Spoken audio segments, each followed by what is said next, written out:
How does your osteopathic specific training play a role in your surgical or other medical roles? I hate to disappoint my medical school professors, but not very much. Uh, I had this conversation with someone from my residency program recently, who's an MD, uh, trained 40 plus years ago, and we were talking about the difference between being an MD and a DO. And for some things, I think that there can be a difference, and sometimes that's a meaningful difference.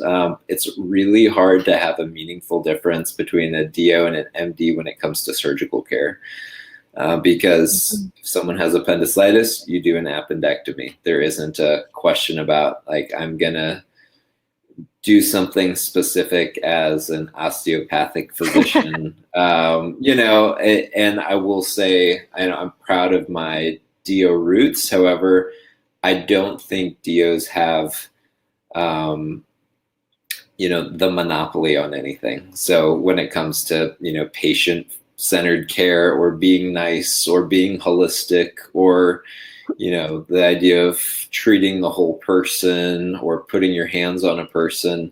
These are phrases that I often heard in medical school, but working alongside MDs who are also thinking about all these things at the same time, I can't say that there's anything specific about being a DO that allows me to care for someone differently.